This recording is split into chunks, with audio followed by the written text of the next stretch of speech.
I, George Herbert Walker Bush, do solemnly swear. But you must feel responsibility to others. You must believe in serving others. I think that's a fundamental tenet of my life. A life lived in service to our nation, from his days as one of the Navy's youngest fighter pilots in World War II to loyal vice president at Ronald Reagan's side. He would then get his own chance as president, making friends across the aisle, his legacy now sealed as a man of great character, a man with a life well lived. Today, George Herbert Walker Bush, the 41st President of the United States, remembered fondly as he returned to Washington, D.C. for one final farewell. Cannons fired off a 21-gun salute as Hail to the Chief played, where eldest son, former President George W. Bush, stood at solemn attention with his hand on his heart, wife and First Lady Laura Bush by his side. The president's casket was placed on the Lincoln catafalque in the rotunda where it will lie in state for public viewing until Melania Trump stopping by this evening to pay their respects. President Bush, America's longest living president, was flown from Houston to D.C. on Air Force One via Special Air Mission 41. His trusty service dog, Sully, followed him along his journey, waiting for the president on the tarmac.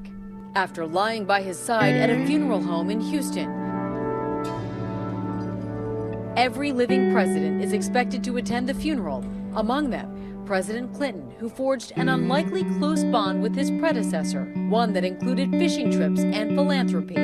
President Clinton sat down with ABC News to read a portion of the letter left for him by 41 when he took office. It said, I wish you great happiness here. There will be tough times made even more difficult by criticism, but just don't let the critics discourage you or push you off course. How did you feel when you received that letter?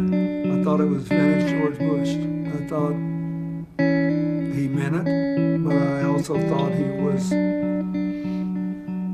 trying to be a citizen in the highest sense of the word. It was profoundly moving to me personally. The death of President Bush marks the end of an era in Washington politics. Over the years, Bush discussed with ABC News his deep devotion to country and family. I've been very blessed when you look around and compare life to others, how lucky we've been. President Bush's legacy as a human will be one of great decency and devotion to country and family. She's wearing her red and green Christmas dress. I said, who is this good-looking girl, that beautiful girl over there? And the rest is history.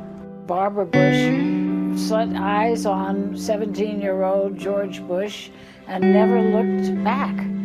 Is he still the handsomest man you'd ever seen? My eyesight's getting bad. Golly. Would you describe Barbara Bush for me? Careful. Inside or out? Inside. A kind and strong and a loving person whose priorities are family, her garden, her faith. I like the picture. Would you describe George Bush for us? Well, I'd like to say ditto. Very funny, George is. Very warm, very wise, very caring.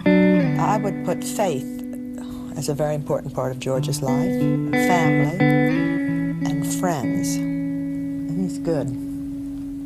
My grandfather was with my grandmother while she was sick during her last days. And then on the day that she passed away, he was there all day, holding her hand.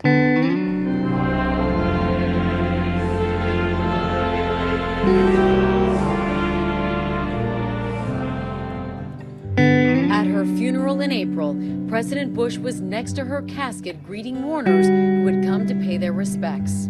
It absolutely amazed me. There he sat for hours, shaking hands, because he knew that they wanted to see him. So it was one last act of duty.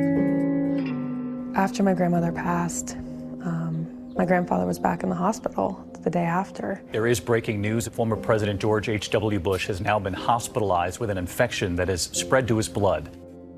I just remember talking with my mom and my family members and just saying, we just need to get him to Maine because That's really where his heart is. And that is where he went, to his beloved home in Kennebunkport, Maine.